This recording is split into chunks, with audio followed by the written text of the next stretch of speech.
हमारे धर्म ग्रंथों की ऐसी मान्यता है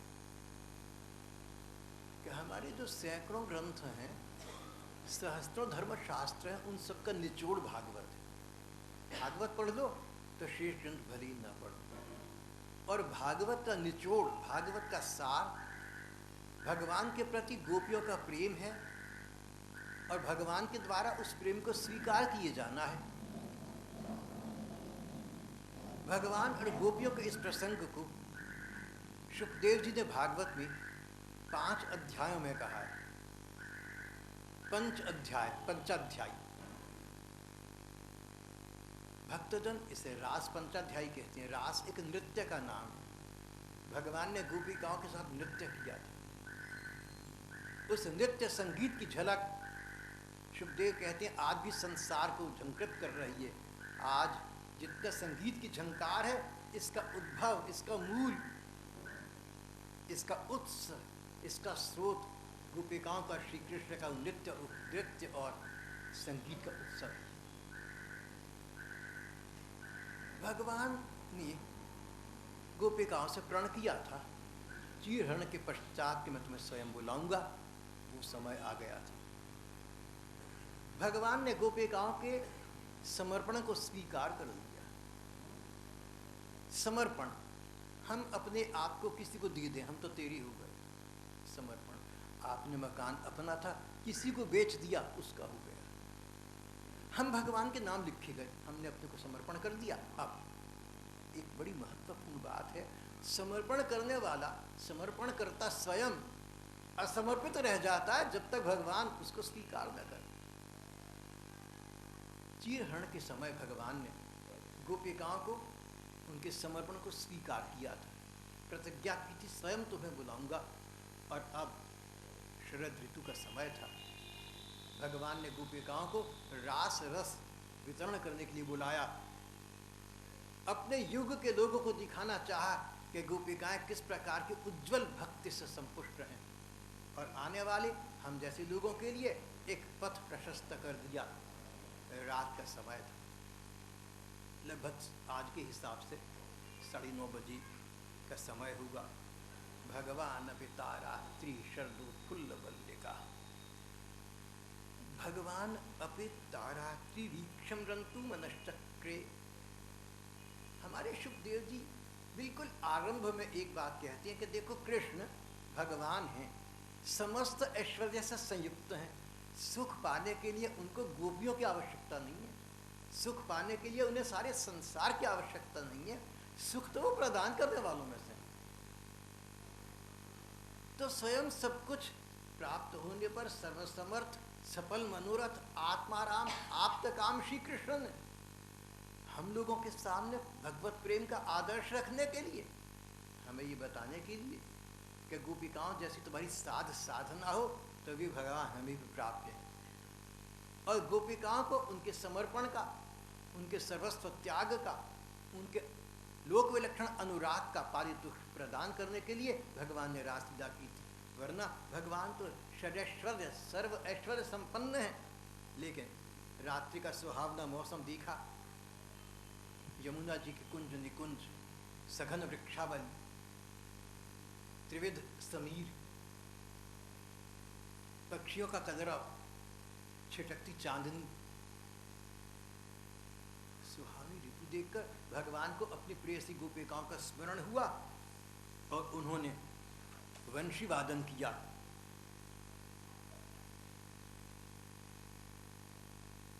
जगऊ कलम वाम दृशाम मनोहर। गोपिकाओं का मन पहले ही भगवान ने अपनी ओर आकृष्ट किया हुआ था।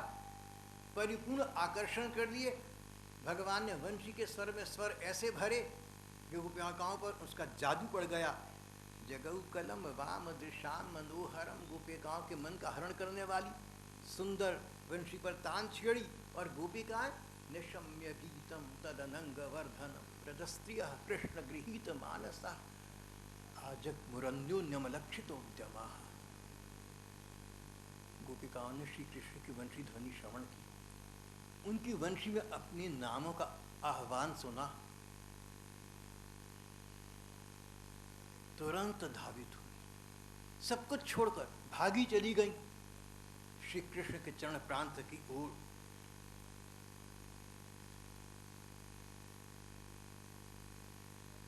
सभी गोपिकाएं पहुंच गईं। एक गोपी को घर वालों ने जाने न दिया, वो ध्यान मग्न होकर बैठ गई। श्री कृष्ण से उसका मिलन न हो सका, श्री कृष्ण के बुलाने के बावजूद भी।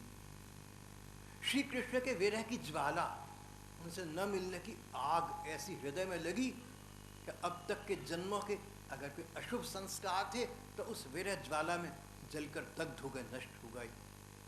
और अब भाव नयनों से अपने हृदय में अपने हृदय आराध्य को देखा। श्री कृष्ण सामने थे। श्री कृष्ण ने इस गोपिका को हृदय से लगा लिया। श्री कृष्ण का आश्लेष पाकर इस गोपिका के जो शुभ संस्कार थे, जो संसार में सुख देने के लिए भेजा करते हैं, सो भी समाप्त हो गए। जहु गुणमयम देहम सद्यः पक्षीण बंधना, सब बंधनों से, सोने और लोहे दोनों की श्रृंखलाओं से मुक्त होकर, सुख और दुख दोनों के परिपाक से मुक्त होकर ये गोपी सदा सदा के लिए श्री कृष्ण को प्राप्त हो गई। अन्य गोपिकाएं भागी थी, अभी पहुंचेंगी, ये तो पहले ही पहुंच चुकी। एक ब्राह्मण पत्नी का भी ऐसे ही समाचार अभी आकर चुका है। यहाँ कथाकार एक सार की बात कहते हैं, मैं दोहराऊंगा आपके सामने। जिस प्रकार ब्राह्मण वधू ने संसार की बाधा को बाधा नहीं माना, ध्यान किया, भगवान प्राप्त हो गए। यही बात इस गोपी की थी। भगवान का ध्यान किया, भगवान प्राप्त हो गए। भगवान का ध्यान करने से कौन किसको रोक सकता है? आप कार्यालय में हूँ, स्कूल कॉलेज में हूँ, घर में हूँ, बाहर हूँ, यात्रा में हूँ, जहाँ भी हूँ, आप जहाँ भी हैं, अगर वहाँ आपका मन भगवान के रूप का ध्यान करता है, भगवान की लीलाओं का चिंतन करता है, भगवान के नाम का जप करता है, कौन रोक लेगा? मन को तो कोई किसी की रोक ही नहीं सकता। और भगवान मन के द्वारा ही प्राप्य हैं। इसलिए भगवान को प्राप्त होना, प्रहलाद जी कहा करते थे, बड़ा सरल है। बस अपने मन को मनमोहन का मंदिर बनाना अनिवार्य है। गोपिकाएं पहुंची तो भगवान अनजाने से हो गए। स्वयं तो बुलाया था, सरल भाव से बोले, स्वागतम वो महाभागा प्रियम किम करवाणी वह। गोपियां आओ आओ, तुम भली आई, तुम्हारा स्वागत है, क्या प्रिय कार्य करूं? मानो जानते न हो कि किस प्रिय कार्य के लिए बुलाया। गोपिकाएं चुप रही। तो कहने लगे, देखो तुम इस शरद ऋतु में, इस सुहावने मौसम में यमुना जी के जल प्रवाह को, पक्षियों के कलरव को, प्रकृति की सुंदरता को देखने आई थी। सो तो हो गया ना, अब रात का समय है, अंधेरी रात होती है, तुम घरों को वापस चली जाओ। रात का भय दिखाया। गोपिकाएं चुप रही। तो घर वालों की चिंता जगाई, तुम्हारी चिंता कर रहे हो, हमारी बच्ची हमारी बहू में कहाँ रह गई? मार्केट भ्रम बंधु साध्वसम, अपने बंधुजन को चिंता में न डालो। भगवान का ये तीर भी फल गया। गोपिकाओं पर कोई प्रभाव नहीं पड़ा। वो तो लोक पर लोक, अभ्युदय और निश्रेयस सब कुछ त्याग कर श्री कृष्ण चरणों में आई थी। ये ब्राह्मण पत्नियों की भांति वापिस आने के लिए नहीं आई थी। फिर बोले कि देखो, गाय और बछड़े रो रंभा रहे होंगे, गाय दूहो, बछड़ों को गायों का दुग्ध पान कराओ। कई गोप पत्नी है, कई गोप वालिनी है, कई गोपियाँ विवाहित थीं, उनको बच्चों की ममता याद कराई। तुम्हारे नन्हे नल्ले लाड़ले शिशु तुम्हें याद करके रो रहे होंगे, जाओ उनको गोद में लियो। पशुओं से और बच्चों से जो प्यार सहज स्वाभाविक होता है, भगवान ने देखा गोपिकाओं में वो भी उभर न सका। तो फिर भगवान ने एक बात कही, बोले हमारे धर्म में सर्वोपरि बात पतिव्रत धर्म है। अगर कोई पति किसी पत्नी को भगवान से दूर करता हो, तब तो उसको त्याग देना चाहिए। इस एक बात के अतिरिक्त पति कैसा भी क्यों ना हो, उसको त्यागना नहीं चाहिए। गोपिकाओं, तुम लोग अपने पतियों के पास वापस चली जाओ। प्रतियात व्रजम देहम स्त्रियम स्त्री की सुमध्यमा। अब तुम्हें अधिक ठहरना नहीं चाहिए, चली जाओ अपने अपने घरों को, चली जाओ। कहकर इति विप्रियमाकर्ण्यम ता गोविंद भाषण। विषण्णा भग्न संकल्पा। गोपिकाओं के नयनों में अश्रु छलक आई, अश्रु बिंदु नीचे गिरी, अपने को संभाला, फिर बोली कृष्ण मयिवम विभोरहति भवान गदितुम निशंसम। कृष्ण इस प्रकार की निर्दयता की बात तो तुम्हें हमसे कहनी नहीं चाहिए थी ना। देखो हम सब कुछ छोड़कर संत्यज्य सर्व विषयान, तुम्हारी ये सब विषयों को छोड़कर आ गई हैं। विषय घर वालों की मोह ममता, पशुओं की, बच्चों की, पति परिवार की, ये सब तुम छोड़कर आ गई। हम संसार को त्याग करके आ गई, तुम हमसे जाने को कहते हो। चित्तम सुखेन भवताप हृतम गृहेषु कृष्ण, तुम क्या इस बात को नहीं जानते हो कि हम तो वन की गांव की भोली भाली ग्वालिनियां थी। तुमने इस प्रकार जादू भरी दृष्टि से हमें देखा, तुमने इस प्रकार इंद्रजाल अपना फैलाया, अपनी सम्मोहित करने वाली वाणी, अपनी जादू भरी दृष्टि, तुम्हारी पीटी पूरी चेतवन, तुम्हारी इस मधुरिमा ने हमें तुम्हारी ओर आकृष्ट कर दिया। नहीं तो आकर्षण शब्द का, प्रेम शब्द का हमें तो पता ही नहीं था। चित्तम सुखेन भवताप हृतम गृहेषु निर्विशत्युत करावपि गृह कृत्य पादौ पदम न चलतस्तव पाद मूलात्। कृष्ण तुमने हमारे मन का इस प्रकार अपहरण कर लिया, और हमारे उस मन की स्थिति ये हो गई कि मन का अनुगामी ये तन तुमसे दूर वापस जाने को तैयार नहीं है। नहीं जाएगा और चला जाएगा तो हम करेंगे क्या? तुम्हारे अलावा अब संसार में कुछ है हमारे पास करने को?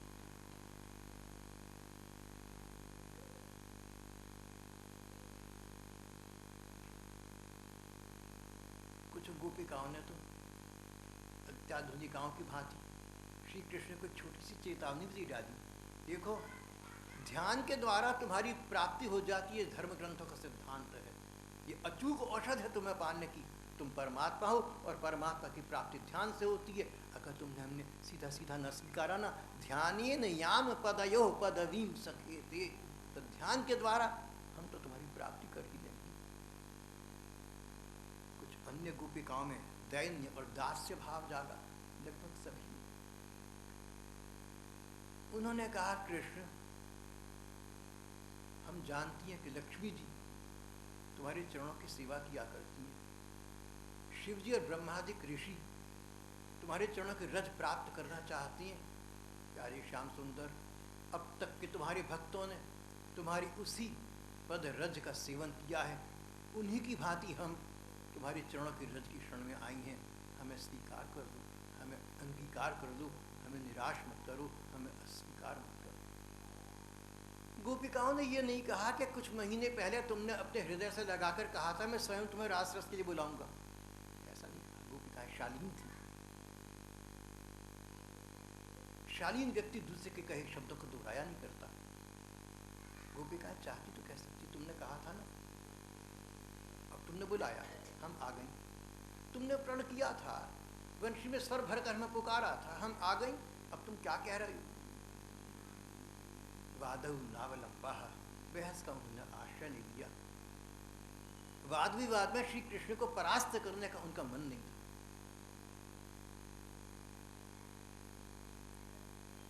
कहते कि कृष्ण हमारे मन का तुमने इस प्रकार अपहरण कर लिया कि अब तो बड़े बड़े लोग, ऋषि मुनि महर्षि त्यागी यति सन्यासी, बड़े बड़े संतजन तुम्हारी पूजा सेवा करती हैं, नियमित करती हैं, लेकिन हमारे हृदय को तुमने अपनी ओर ऐसा आकृष्ट कर लिया है कि अब हमारे पास तुम्हारी आराधना के लिए समय ही नहीं है। बड़े बड़े धर्म ग्रंथ, संत और शास्त्र कहते हैं कि जैसे तैसे अवकाश निकालो, समय निकालो और भगवान का आराधन करो, भगवान की आराधना करो, पूजा करो, नियमित करो। गोपिकाओं ने कहा तुम्हारे आराधन के लिए, तुम्हारी आराधना के लिए, तुम्हारे लिए व्रत करना, तुम्हारे लिए नियम लेना, पूजा और पाठ करना, हमारे पास अवकाश ही नहीं है। तुम्हारे चिंतन से हमारे पास समय नहीं है, हम तो खोई रहती हैं। ना मैं जान आरती वंदन, ना पूजा की रीत, है अनजानी दरस दीवानी मेरी पागल प्रीत।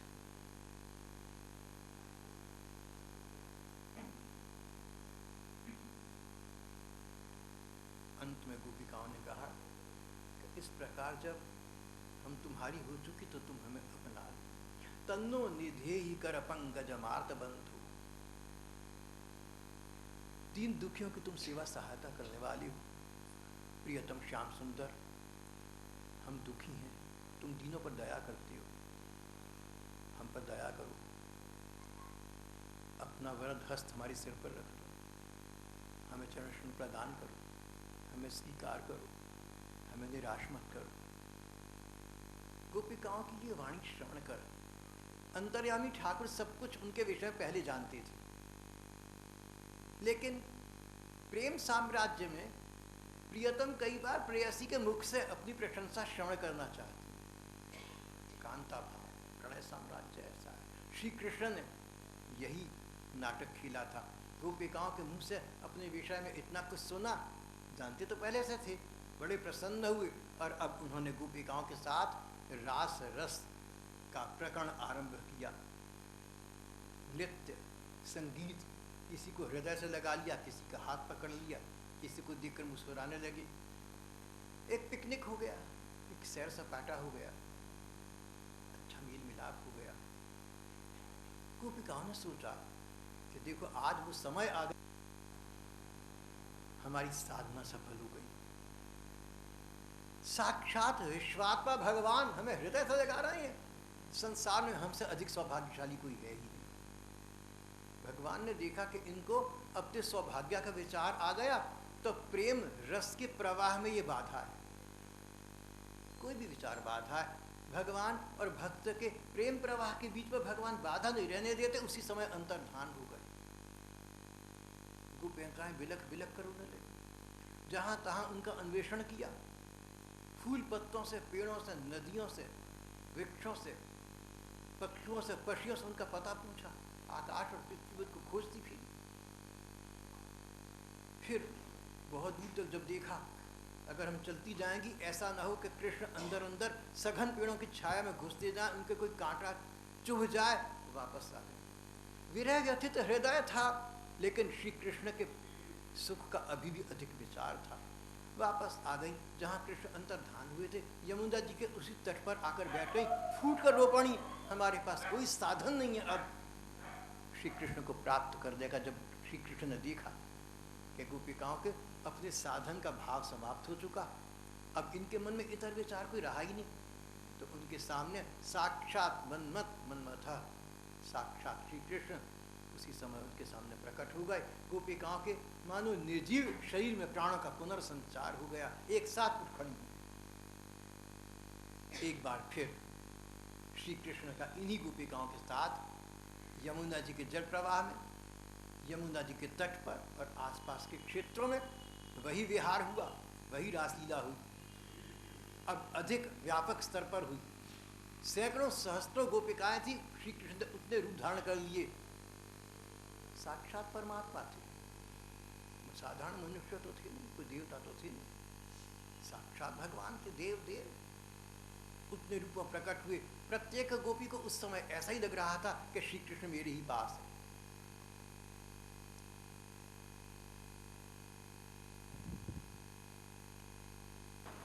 भगवान की और गोपिकाओं के इस प्रेम लीला का संसार पर क्या प्रभाव पड़ा, ये देखना चाहिए।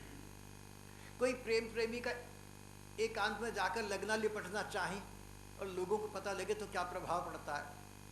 और यहाँ क्या था, पहली बात कोई प्राइवेसी नहीं थी, खुला यमुना जी का किनारा, वन प्रांत, सैकड़ों सहस्त्रों गोपिकाएं भगवान रास रस नृत्य कर रहे थे। और दूसरी बात, भगवान के रास का, इस प्रेम वितरण का प्रभाव ऐसा मानो ब्रह्मांड कटा का भेदन करके सत्यलोक से परे इस रास रस का वातावरण व्याप्त हो गया, मानो एक सुगंध फैल गई, एक अलौकिक सुवास स्थापित हो गया। देवता और देवियाँ, देवता अपनी पत्नियों के साथ विमानों में बैठकर आकाश में आकर भगवान की लीला देखकर परमाह्लादित हो रहे थे। अगर श्री कृष्ण ने अवतार न लिया होता और ये गोपिकाएं इस प्रकार इनकी प्रेमिका न होती तो ये दृश्य देखने का अवसर हमारे भाग्य में था ही।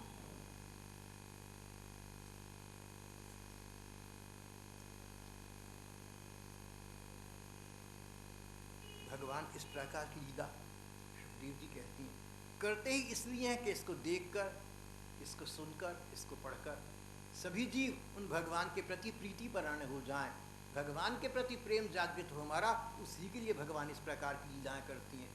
गोपिकाओं की बुद्धि ऐसी कि अब जब श्री कृष्ण का उनसे साक्षात मिलन हो गया, उन्होंने हृदय से लगा लिया, गले लगा लिया, कंठ लगा लिया, अंग अंग उनका अपने आप से ओत-प्रोत और हरा भर कर लिया। अब तो गोपिकाओं को घर तो वापस चली गई भगवान के कहने से, लेकिन श्री कृष्ण के अतिरिक्त अब तो कुछ रहा नहीं।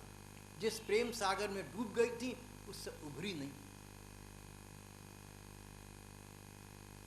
परस्पर गोपिकाओं ने इस विषय का वर्णन किया, उसे युगल गीत कहती हैं। युगल गीत में श्री सुखदेव जी गोपिकाओं की मनोदशा का वर्णन करते हैं। अब वे एकमात्र श्री कृष्ण ही को रह गई, और कुछ सूझता ही नहीं था। अगर हम सचमुच भगवान के हो गए तो संसार का कुछ नहीं सूझेगा, हम उस प्रेम में अवगान ही करते रहेंगे। यही जीवन का चरम लक्ष्य है। यहाँ आज का हमारा ये प्रकरण समाप्त हो जाता है। कृष्ण गोविंद हरे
भागवत रूपी रस का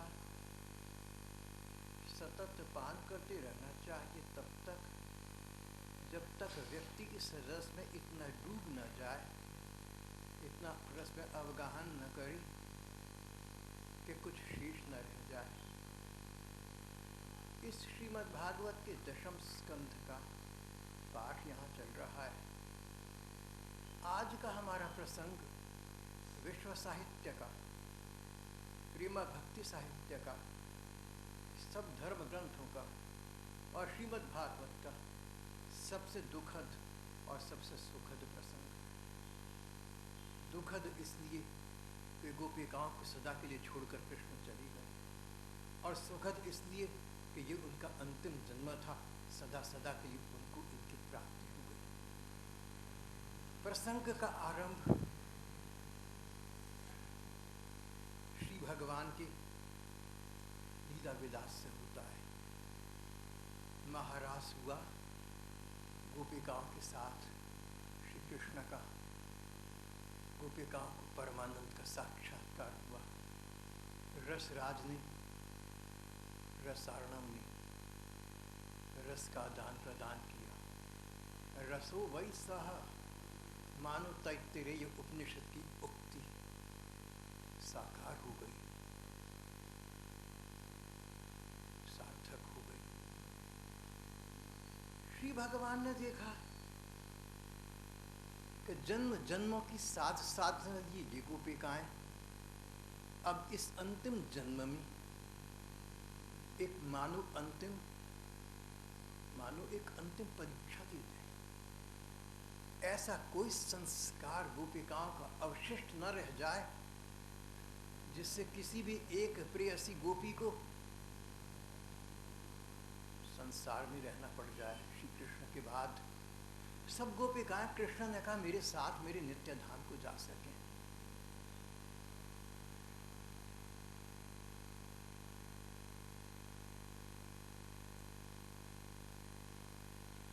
तीन वर्ष हो चली थी। वृंदावन त्याग करने का समय आ गया था। 3.5 वर्ष के लीला पुरुष कृष्ण वृंदावन आए थे। 8 वर्ष का कोटा लेकर वे 8 वर्ष अब समाप्त हो रहे थे। मानवीय मानदंड से कृष्ण 11.5 वर्ष के हो रहे थे। अब उनके मन में द्विविध उद्देश्य थे। 2 प्रकार के उद्देश्य पूर्ति करने के मन में थे। गोपिकाओं को इस प्रकार का बना देना कि अब इस जन्म के पश्चात जन्म बंधन से सदा सदा के लिए छूटकर वे श्री कृष्ण की उनके नित्य धाम की हो जाएं, और उनका आदर्श, उनका उदाहरण समाज संसार के सामने रह जाए। उन लोगों के लिए जो उसके अनुकूल जीवन यापन कर प्राणाराध्य प्राणप्रेष्ठ श्री कृष्ण को चाहते हैं। संसार के सभी लोग तो कृष्ण प्रेम को नहीं चाह सकते, बड़ा कठिन है, पर कुछ दुर्लभ सौभाग्यशाली जो चाहेंगे कभी, वो गोपिकाओं का आदर्श, गोपिकाओं का उदाहरण दृष्टिगत रखते हुए उनके मार्ग पर चलकर उनके प्रेमास्पद को, उनके उद्देश्य को प्राप्त कर लेंगे। भगवान का अवतारी उद्देश्य जनसामान्य की दृष्टि से स्पष्ट था। दुर्दम्य दैत्यों का उद्धार, जो स्वयं परमात्मा के अतिरिक्त किसी अन्य के संस्पर्श से नहीं हो सकता था, और दूसरा साधुओं का संरक्षण, जो दैत्यों के उद्धार के पश्चात ही हो सकता था।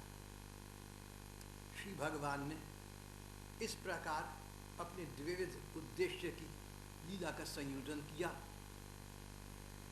और उनके मन का संकल्प इस पृथ्वी पर साकार रूप ग्रहण करने लगा। देवर्षि नारद चाहते हैं कि भक्तों को क्या, अभक्तों को भी भगवान के दर्शन शीघ्र से शीघ्र हो जाए।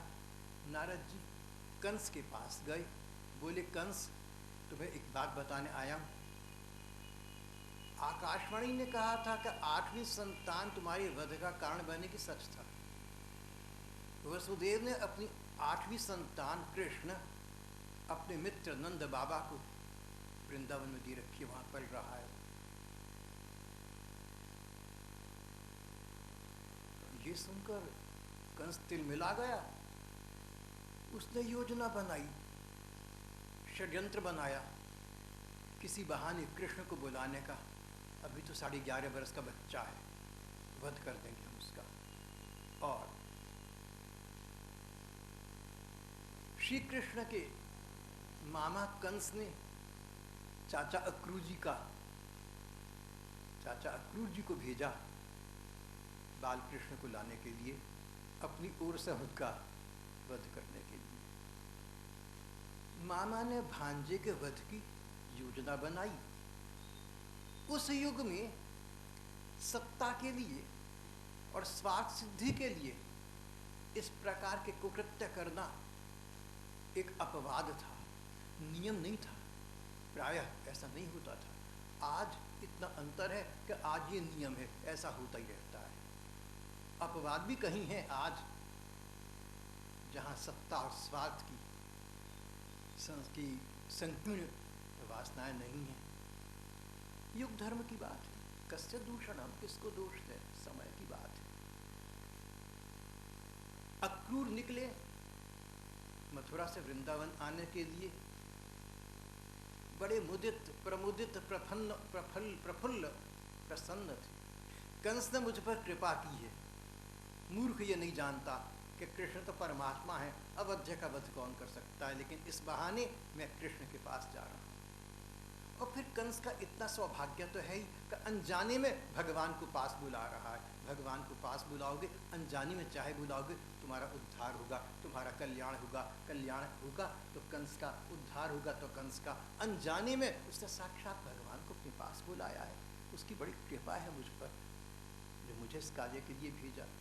मार्ग भर श्री कृष्ण के सुंदर रूप का ध्यान करते रहे, अब तक की सुनी हुई लीलाओं का ध्यान करते रहे, न जाने कितनी उत्प्रेक्षाएं करते रहे। कैसे होंगे कृष्ण, मुझे मिलेंगे तो क्या कहेंगे, मैं कैसा करूंगा। कहीं ऐसा तो न कि मुझे कंस का दूध समझकर हेय दृष्टि से देखें। नहीं, ऐसा नहीं हो सकता। वो तो अंतर्यामी है, सर्वज्ञ है, मन की बात जानती हैं। अक्रूर जी का भगवान के प्रति भाव इतना उद्दीप्त हुआ कि हमारी कथाकार, हमारे शुभदेव कहती हैं कि इस प्रकार का जो अक्रूर का भाव इस यात्रा के दौरान उत्पन्न हुआ, ये भाव यदि स्वभाव बन जाए तो मानव जीवन अपनी चरम सफलता को प्राप्त कर ले। भगवान के प्रति जो भाव कभी कभी उद्दीप्त होता है, ये भाव हमारा स्वभाव बन जाए, नित्य स्वभाव बन जाए, तो जीवन सफल हो गया, जीवन की उन्नति हो गई।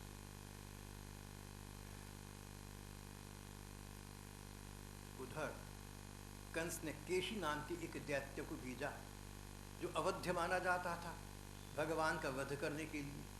लेकिन श्री कृष्ण ही के हाथों केशी दैत्य का अपना उद्धार हो गया।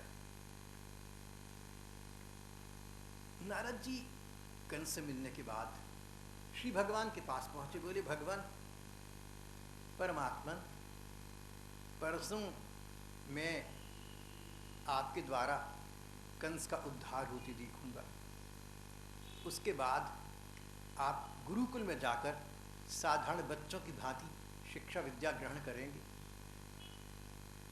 आप कुब्जा पर कृपा करेंगे,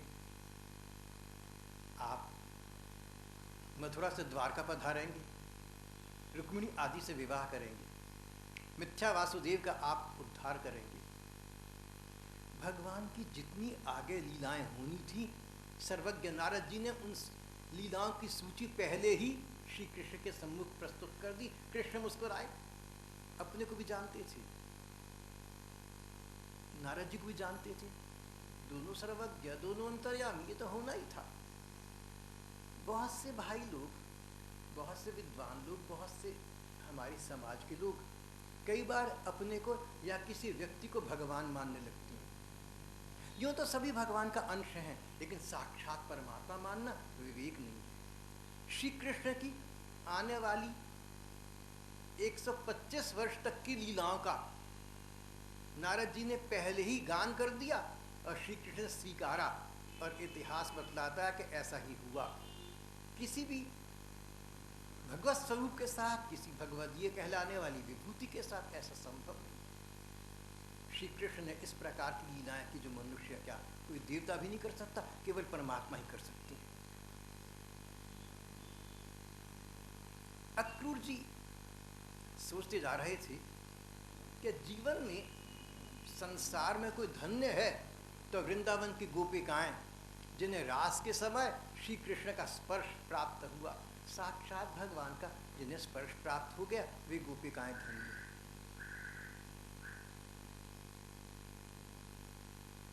बहुत से लोग ऐसा समझते हैं कि गोपी कृष्ण लीला कदाचित साधारण नायक नायिका भाव की लीला रही, पर नर नारी का भाव रहा, संबंध रहा। ऐसा नहीं था। जब गोपिकाओं का और भगवान का रास हुआ तो ये खुशखबरी, ये शुभ समाचार सारे संसार में ऐसा फैला कि सभी लोग गोपिकाओं की सराहना करने लगे कि देखो गोपियों को इन्होंने जीवन धन्य कर दिया, श्री कृष्ण का संस्पर्श प्राप्त किया। अगर कोई दुष्चरित्रवाद की लीला होती तो ये बातें तो न होती।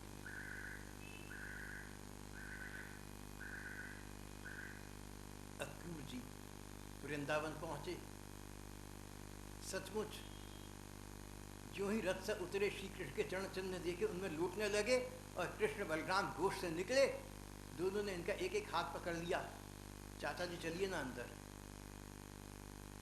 भगवान ने अक्रूर जी का ऐसे स्वागत किया जैसे संबंध के अनुसार, जैसे मामा का स्वागत सम्मान, मामा चाचा का, मामा होने का सौभाग्य तो कंस को प्राप्त हुआ था, जैसे चाचा का सम्मान भतीजे को करना चाहिए।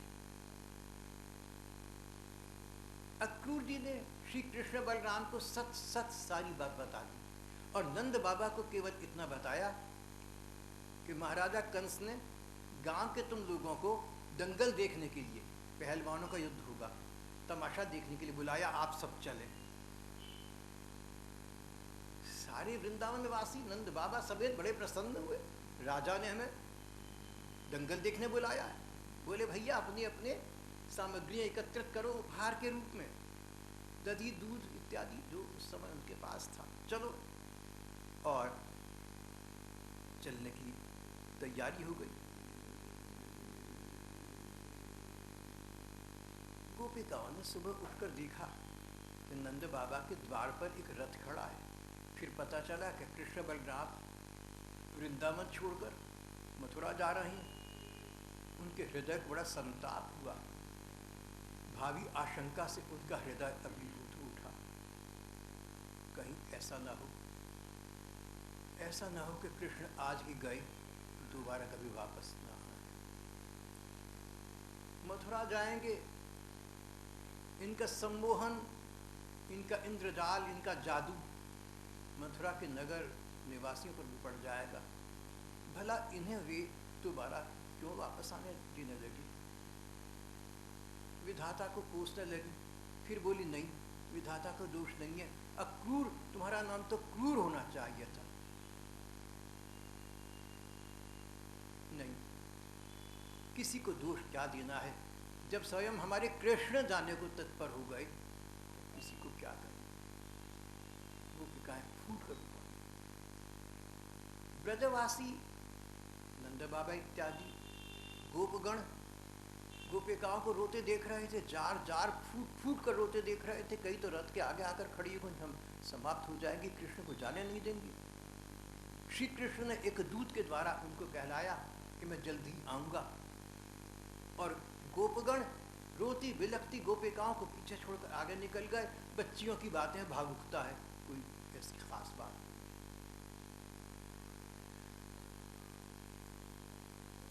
यहाँ से चल पड़ी अक्रूर जी कृष्ण बलराम को एक रथ में लेकर वृंदावन और मथुरा के लगभग बीच यमुना जी एक तीर पर रुके। बोले कृष्ण बलराम तुम रथ में रहो, मैं ज़रा स्नान करके आता हूँ। स्नान करने के लिए डुबकी लगाई तो देखा कि कृष्ण बलराम जो रथ पर थे, यहाँ उनके सामने उपस्थित हैं, बड़े बड़े देवता उनका आदर कर रहे हैं,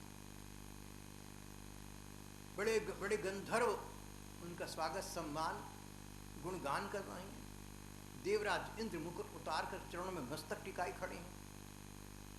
श्री कृष्ण ने अपने ऐश्वर्य के दर्शन कराए अक्रूर जी को बता दिया, चाचा आपने समझा था ना मैं भगवान हूं, आपने ठीक समझा था। ये तो बड़े हैं, ये तो परमात्मा है, ये तो भगवान है। तो भगवान ने अपनी भगवत्ता का उन्हें दर्शन कराया। अक्रूर जी संभ्रम में पड़ गए। कृष्ण बलराम को बाहर रथ में छोड़कर आया था, तो मुझे क्या दिख रहा है? बाहर झांक कर देखा, कृष्ण बलराम रथ में बैठे मुस्कुरा रहे थे।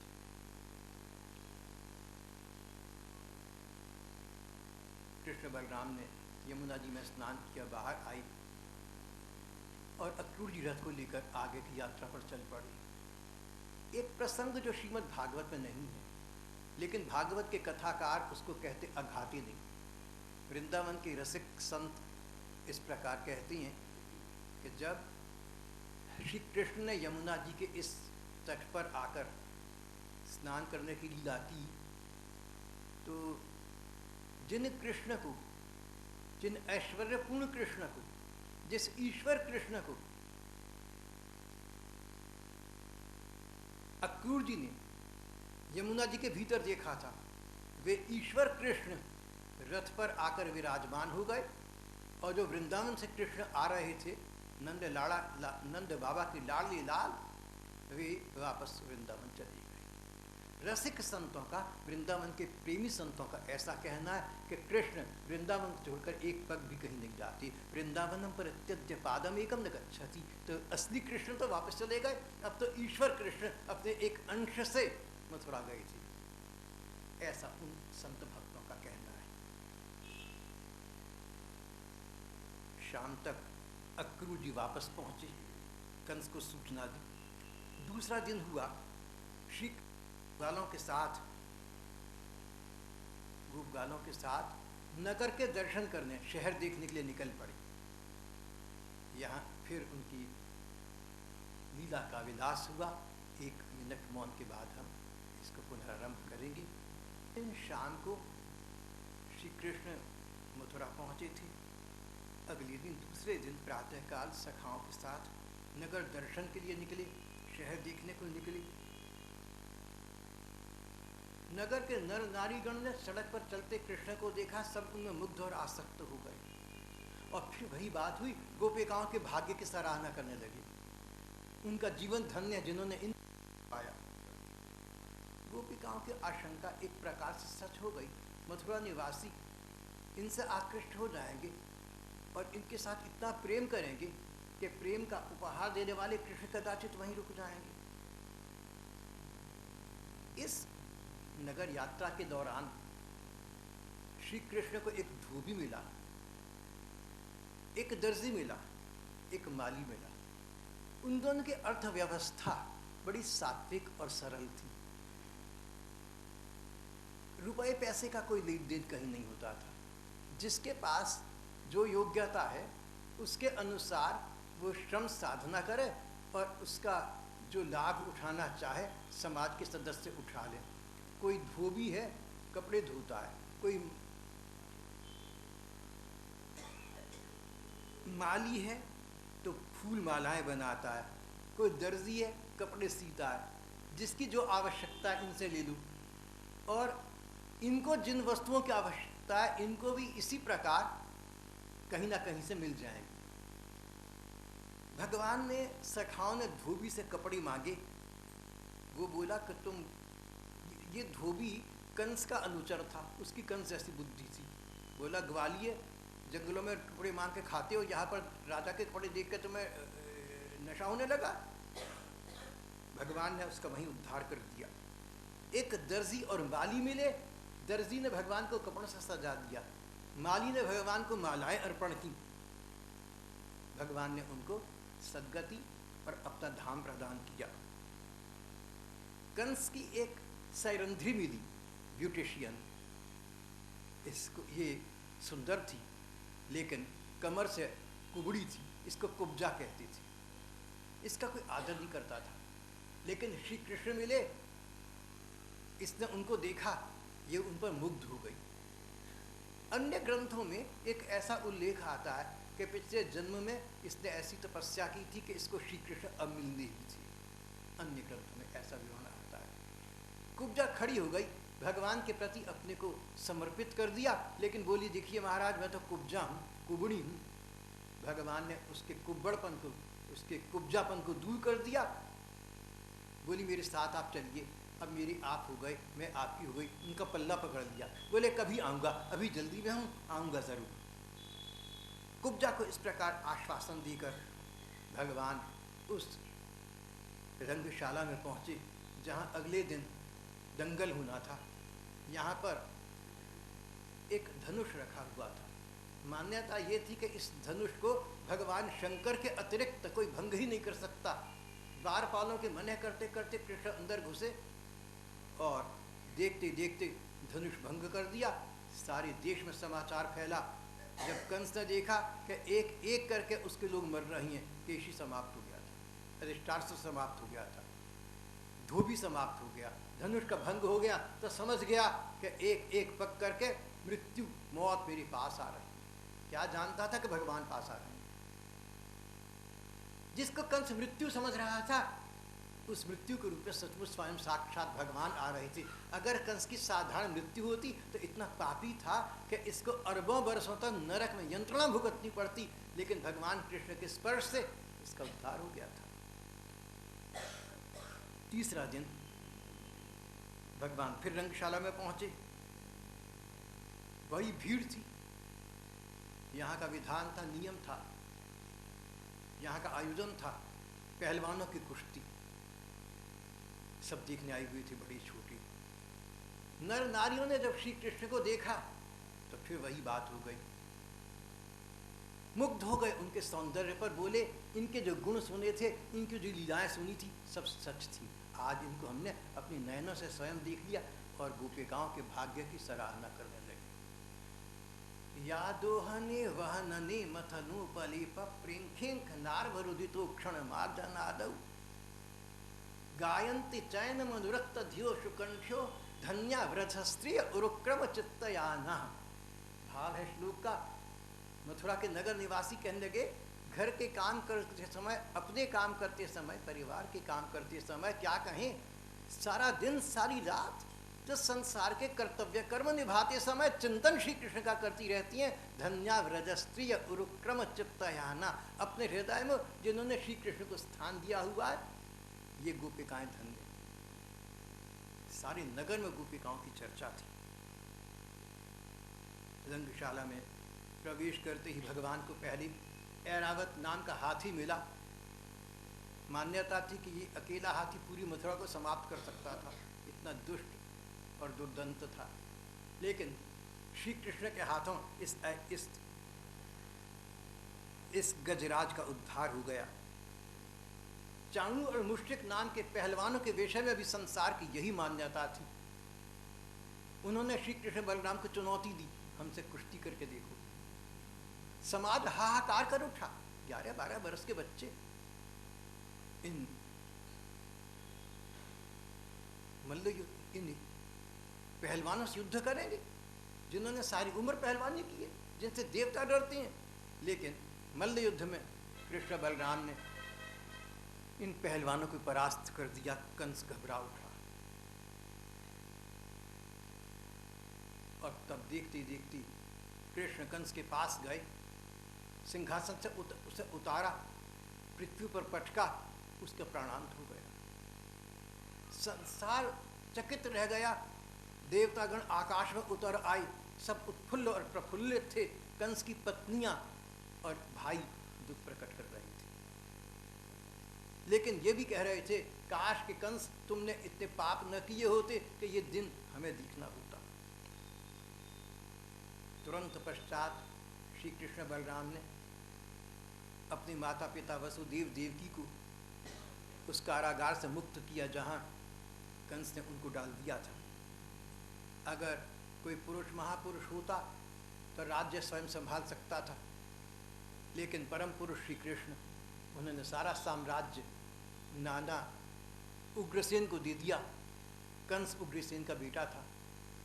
उनसे राज्य छीनकर ही उद्दंड शासक बन गया था। एक बार फिर समाज में शांति स्थापित हो गई, धर्म की स्थापना हो गई, दुष्टों का उद्धार हो गया। भगवान ने नंद बाबा आदि गोप गणों से कहा कि अब तुम लोग दंगल तो देख लिया, चलिए जाओ, मैं जल्दी आऊँगा।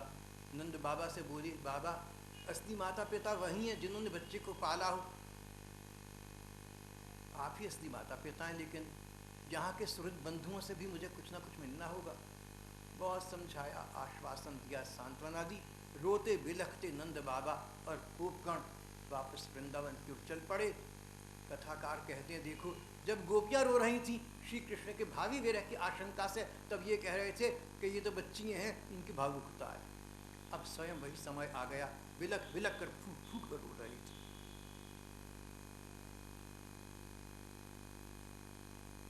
माता पिता वसुदेव देव की कहने से श्री कृष्ण ने अब गुरुकुल में प्रवेश किया।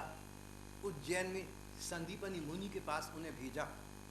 यहाँ 64 दिन में कृष्ण बलराम ने 64 कलाओं की शिक्षा ग्रहण कर ली। कथाकार कहते हैं, क्यों ना हो, कलाओं का ज्ञान तो श्री कृष्ण को पहले से था। ये 64 दिन वहाँ ठहरना, ये तो उनकी लीला का एक विलास मात्र था।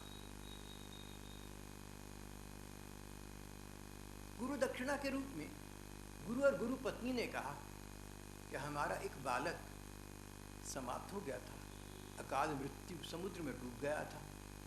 कृष्ण, हमने सुना है कि आप उस बालक को यमराज से वापस ला सकते हैं। कृष्ण यमराज के पास गए। यमराज तो जानते थे कि हमारे परमात्मा साक्षात भगवान है। उन्होंने अवतारी कृष्ण को नहीं, नित्य कृष्ण को देखा, खड़े हो गए, हाथ जोड़े, परमात्मा मुझे क्या आज्ञा होती, मैं तो आपका दास हूँ, मैं तो आपका दासानुदास हूँ, मैं तो आपका अनुचर हूँ, मैं तो आपका प्रीत दास हूँ। श्री कृष्ण का यमराज, हम जल्दी में। हमारे गुरु का एक पुत्र समुद्र में डूब कर मर गया था, अब ते कर्म के अनुसार वो तुम्हारे पास आ गया, लेकिन हमारी आज्ञा मनुष्य के कर्म फल भाग्य से ऊपर होती है, उसे तुम वापस भेज दो। गुरु देव को न जाने कितने वर्ष पूर्व जिस बेटे से वंचित हो गए थे, वो पुत्र वापस मिल गया। श्री कृष्ण उज्जैन से वापस मथुरा आ गए। मथुरा आकर उन्होंने गोपिकाओं की व्रज की सुधि लेनी चाहिए, पहला कार्य यही किया। उद्धव जी भगवान के सखा सचिव से उनका हाथ अपने हाथ में ले लिया। बोले, उद्धव भाई तुम्हें काम करना पड़ेगा। गोपिकाएं मेरे कारण से बहुत रोती बिलखती है, बहुत दुखी हैं। सारा वृंदावन मानो शोक के सागर में डूबा हुआ है। तुम जाओ, उनको जाकर कुछ समझाओ भाई। मेरे पिता माता नंद बाबा और यशोदा हैं, बूढ़े हैं, मेरे कारण से बड़े निराश हैं, उनको समझाओ। गोपिकाओं को समझाओ, मेरे सखाओं को समझाओ। उद्धव जी सीधे तुरंत वृंदावन पहुंचे। शाम का समय था। प्रकृति का तो कोई शत्रु मित्र नहीं होता। संध्या कालीन इस गोधूली वेला के पश्चात इस समय फूल पहले की भांति खिल रहे थे, लताएं बेल पहले की भांति मुस्कुरा रही थी, त्रिविध समीर पहले की भांति प्रवाहमान था। प्रकृति का तो चित्त मनुष्य के चित्त जैसा स्वयं बन जाता है। लेकिन यहाँ श्रीमद् भागवत से थोड़ा सा अलग, ऋग्वेद में कुछ उक्तियाँ आती हैं जिनमें कहा है कि जब उद्धव जी वृंदावन पहुँचे, यमुना जी के आसपास का किनारा उन्हें पंकिल कीचड़ से भरा दिखा। पता लगा कि कृष्ण के बाल सखा आज भी यहाँ आकर सारा दिन बैठे रहते हैं। कभी कृष्ण बलराम के साथ हम यहाँ आया करते थे, फूट फूट कर जार जार रोते रहते हैं। कीचड़ हो गई सारी। वृंदावन पहुँचे, माता पिता से मिले। पिता वसुदेव जी बिलख गए। बोले, उद्धव ये वही नदी है जहाँ कृष्ण क्रीड़ा किया करते थे, ये वही कुंज निकुंज हैं, वही वृक्ष हैं, वही तरु लताएं हैं जहाँ श्री कृष्ण के पद चिन्ह आज भी मिटे नहीं हैं, ये वही गिरिराज गोवर्धन है जहाँ श्री कृष्ण गोचारण किया करते थे। सब कुछ वही है, वही गैये हैं, वही बछड़े हैं, वही ग्वाल बाल हैं, वही दूध है, दूध की नदियाँ हैं, वही माखन है, दही है। लेकिन उद्धव, कृष्ण के न होने से सब कुछ फीका हो गया, हमारा जीवन नीरस हो गया। उद्धव, जब हम कृष्ण को, उनके चरण चिन्हों को आज भी जहाँ तहाँ चिन्हित देखते हैं, तो हमारा हृदय उनकी स्मृति से विभोर उठता है, हम कुछ कर नहीं पाते। गोपिकाओं से मिले तो उनकी तो स्थिति और भी अधिक बिगड़ी हुई थी।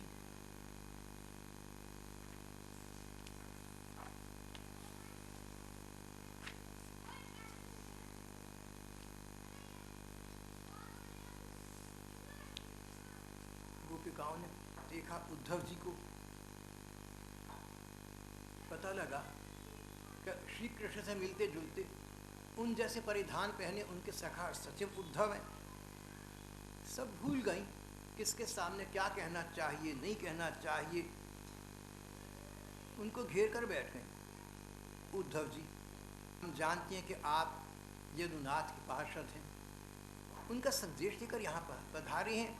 आपके स्वामी ने अपने माता पिता को सुख देने के लिए आपको यहाँ भेजा, नहीं तो इस गांव में हम गवार ग्वालिनियों के पास क्या करने वापस आते हो, क्यों भेजते आपको। उद्धव जी, श्री कृष्ण ने रास विलास के समय हमारे साथ बहुत रस का आदान प्रदान किया, सुख का वितरण किया, पर अब वे हमें बिल्कुल ही भूल गए। गोपिकाएं फूट कर रो पड़ी। क्या कभी कृष्ण हमारा स्मरण करते हैं? क्या वो रास रात्रियों का कभी स्मरण करते हैं, जब हमारे दल, हमारी मंडलियाँ बनाकर उन्होंने न जाने कितने नृत्य और संगीत के आयोजन किए थे? क्या छिटकती चांदनी की वो रात्रि उनको याद है? उसी समय एक गोपी ने देखा कि एक भौरा पास मंडरा रहा है।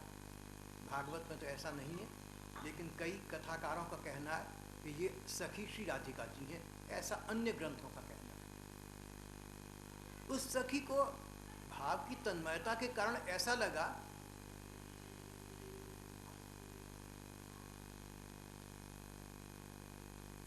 कि मुझे रूठी जानकर श्री कृष्ण ने मुझे मनाने के लिए ये दूत भेजा है।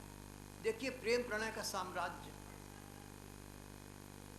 कृष्ण ने तो दूत भेजा इन लोगों को राहत देने के लिए।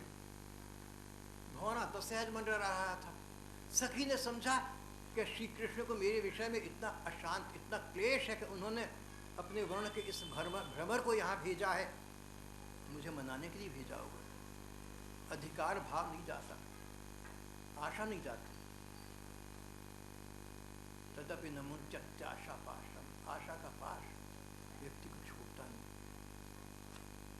गोपी उस मधुप से, उस भौरे से अपनी मन की लाख लाख बातें कहने लगी। अरे जैसा तू काला है वैसे कृष्ण भी काली हैं। देख, काले जीवों का अब हमें विश्वास नहीं रहा। अरे भ्रमर, केवल एक बार अपनी तनिक सी मोहिनी और परम मादक अधर सुधा उन्होंने हमें पिलाई थी, और फिर हम भोली भाली गोपियों को छोड़कर वे यहाँ से चले गए। हम तो वनवासिनी गोपिकाएं हैं, हमारे तो घर द्वार भी नहीं है, और जिनके थे हमने सर्वस्व परित्याग कर दिया। फिर बोली, अगर तू कहे कि जब कृष्ण ने हमारे साथ इतनी कृतज्ञता नहीं की, इतनी कृतज्ञता की, तो हम उसका स्मरण क्यों कहती रहती हैं? अरे भ्रमर, यदनुचरित लीला कर्ण पीयूष विकृत सकृत धन विधूत द्वंद्व धर्माविनष्टा। जिसने श्री कृष्ण का लीला रस का, रूप रस का, वेणु रस का, वाणी रस का यत्किंचित आस्वादन कर लिया, वो व्यक्ति मत्तो भवत, उन्मत्त हो जाता है, बावरा हो जाता है, पागल हो जाता है, घर बार धन दौलत सब छोड़कर दर दर का भिखारी हो जाता है, और पक्षियों की भांति चुग चुग कर कभी कहीं से कभी कहीं से अपना गुजारा करने लगता है। पर इतनी बुरी बीतने पर भी श्री कृष्ण की लीला कथा को छोड़ नहीं पाता। हमारा ऐसा ही व्यसन है, हम श्री कृष्ण को छोड़ नहीं पाएंगे। क्या कभी नंद बाबा, यशोदा रानी, यहाँ के घर और सगे संबंधियों की श्री कृष्ण याद करती हैं? क्या कभी हम दासियों का भी स्मरण करते हैं? क्या कभी अपनी अगर के समान दिव्य सुगंध से युक्त अपनी भुजा कभी वे हमारे सिरों पर रखेंगे? क्या हमारे जीवन में कभी ऐसा शुभ अवसर फिर कभी आएगा? गोपियाँ श्री कृष्ण दर्शन के लिए तप रही थी, लालायित हो रही थी।